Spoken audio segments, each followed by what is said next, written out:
Following the huge success of their 1985 game, Super Mario Bros., it was only logical for Nintendo to make a sequel among the other new ideas they were trying out. And so, naturally, that's what they did, and Super Mario Bros. 2 was released in Japan in June of 1986. But, bizarrely, they would only release it in Japan. As a whole, it's fair to say this game was more like an extension to the first game than a proper sequel. The controls feel the same as before with their wacky momentum and all that fun stuff, but there were some interesting changes made along with it. A couple slight variations of enemies were introduced, as well as other new obstacles. Multiplayer was removed, but instead you could choose either Mario or Luigi in the one-player game, who now had vastly different physics, with Luigi having a higher jump, but also sliding more on the ground in comparison to Mario. It also looks like there was an attempt to make the ground texture look perhaps more realistic, as it resembles some rocks now, rather than just some random brick patterns. And other minor graphics updates were brought to the table here too. So even if this wasn't exactly a proper sequel, it seemed like it would be the extension that the world was asking for. Nintendo must have been really mean to only release this in their home country of Japan, right? Well, yes, but actually no. Stereotypical, maybe. This game became known as Super Mario Bros. For super players, which was why it was only released in Japan, because early on in the video game industry, it was believed that only the Japanese could be serious gamers. The message here is that this game is really hard. No, really hard. And not really the good kind of hard either. You can certainly make good very hard games, or individual levels, if you have very clever ways of doing so, but the level design throughout the game just seems rather poor. It took 7 years for the game to be released outside of Japan, where it was released for the SNES with some slight modifications to make it less difficult. But the levels were unaltered and still just as unfair. The name it was released with here is what it is widely known as now: Super Mario Bros. The Lost Levels. However, the original NES version was released on Virtual Console later, and is also part of the Nintendo Switch's retro library, which is the version I played on because I really didn't want to spend forever on it, and I was able to use the rewinding feature. So, yes, I may not have been good enough to beat this game legitimately, I'll admit that right away, but I hope that you will be able to understand why, given this game's level designs and the poor reputation that it has. Of course, when you start the game, it seems that all is well. You've got that iconic tune playing in the background again, the very same from the first game that everybody knows so well. Bright skies in the background, the same easy enemies to begin with. Seems like the right sort of beginning so far. The first power-up you run into is an exciting new one, so that's pretty cool. Oh, you're dead. That's rude. The poison mushroom was introduced in this game, and it's the first mushroom you run into, and rather than helping you out, you take damage from it. This sets up the kind of game that you're in for, really, so it's fitting. But that's not really a good thing. You know to avoid it after touching it once, but unlike in the first Super Mario Bros. Game, now it might be a bad idea to hit the question blocks, which were previously harmless. A lot of places you might expect to get a power-up after getting through a really difficult section would instead give you a poison mushroom, and there were no helpful power-ups in sight. For an already punishing game, this was a further slap in the face for the efforts you made. The game just doesn't feel rewarding for how hard it is. The way this game was made to be hard was often by placing a lot of enemies without much thought. While this is the case in many levels throughout the game, it can be seen best, or worst, perhaps, in the water stages. What the hell is this? What? It feels like you never even play it the same way twice, because sometimes the enemies don't all load in because of the sprite limits. Good old NES hardware limitations, right? You basically just need to hope that you get very lucky with which enemies do or don't load in the water stages, because it feels like you could get a blooper or cheap load in your face any moment. If all the enemies load in on these stages, it seems near impossible to be able to clear that stage. The new features to the game were also not very well designed. The main new enemy introduced was the red piranha plant. The previous game only featured green piranha plants, which would come out of some pipes to eat you up, but they would also not appear if you were close enough to that pipe. The red piranha plants don't care about that. So, now you'll always have to be thinking about where you're standing while you're thinking about what to do with the next enemy, otherwise the enemy you forgot about might kill you. Man, this game is really out to get you.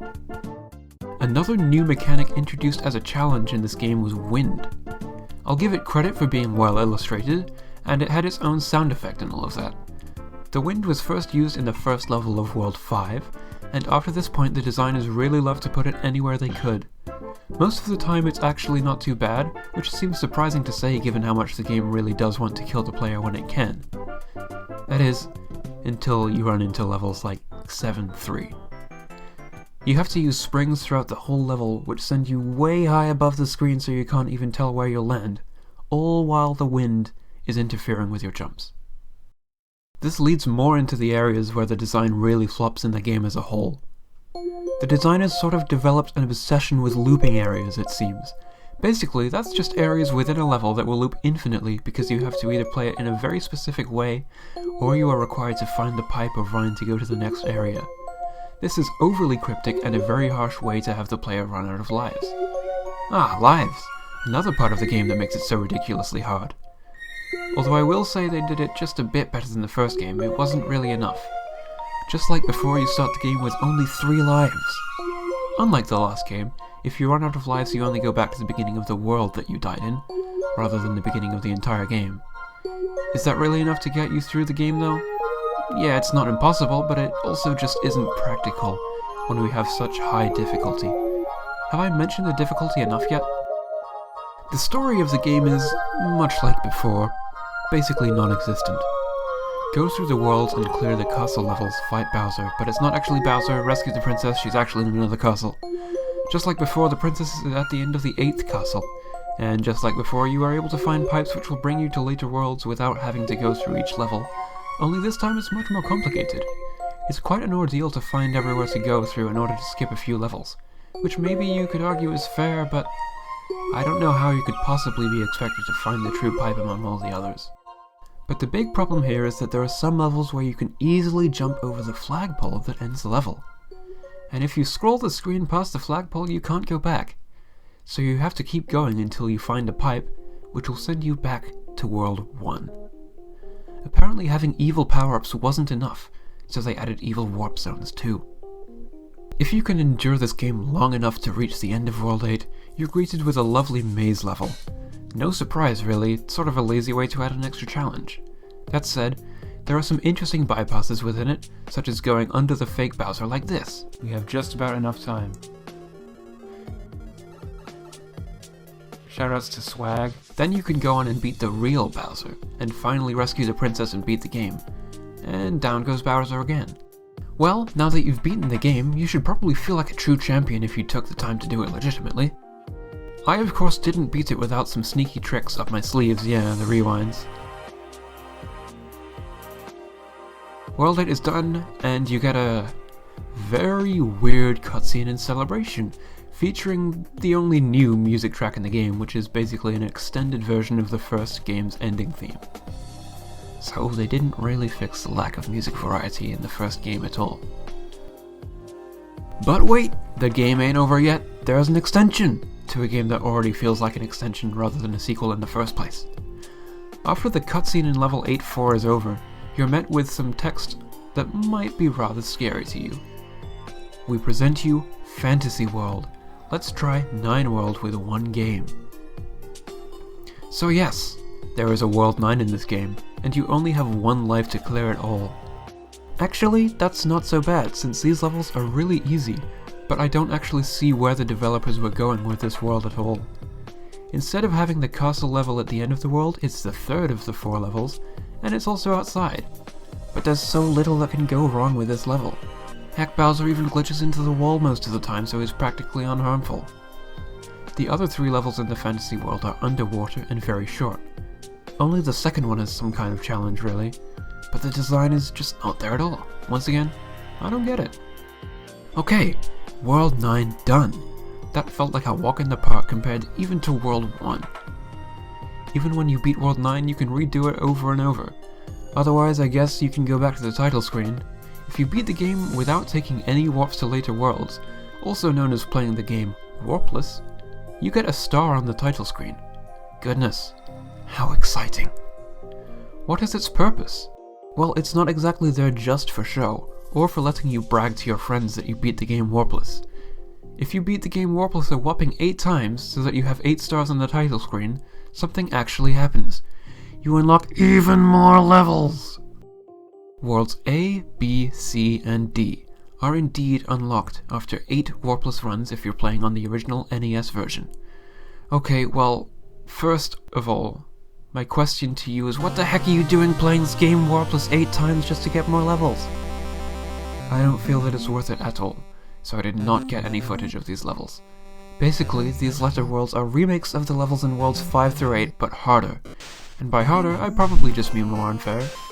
Now, this was changed in later remakes of the game so that you could access the bonus worlds just by beating the game, whether you use warps or not. So maybe it would be worth it then, but you might start feeling the game is getting very repetitive. So this game was not so much of a success at all in comparison to the game that inspired the sequel, or extension, to be made.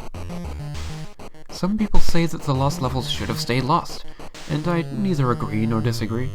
I don't think the game really adds or takes away from the series, it's just a game you can play, you know? There's a lot that could have and should have been done better. But, unlike many other people, I don't think this is actually a terrible game. Therefore, my final score for Super Mario Bros. The Lost Levels will be 6 out of 10. If you're not huge into retro games or really difficult and sometimes unfair games, I don't recommend this game, I'll be straight with you. But there are many ways to play it if you still would like to and haven't done so yet. As I mentioned earlier, it can be played on the Wii U Virtual Console, where you of course have the option of using restore points to make your journey easier. Or, if you have the Nintendo Switch Online license, you are able to play this game with the Rewind feature, which arguably makes it even easier. It was also remade for the SNES in Super Mario All-Stars, where game overs do not take you back to earlier stages at all, and you have 5 lives. And there's even a remake in Super Mario Bros. Deluxe for the Game Boy Color, which I neglected to mention in my Super Mario Bros. Review. Although I don't know why you'd want to play this game on an even smaller screen, it's hard enough as it is. I suppose the advantage is that you're actually allowed to scroll the screen left in this particular remake. Tell me, did you agree with the points I've made? What rating would you give Super Mario Bros. The Lost Levels for the NES released in 1986? As ever, thank you for watching, and please continue to be your own unique self. Oh, and one more bit of life advice. Be prepared for very stupid deaths if you do choose to pick this game up. Yeah, it is still fun.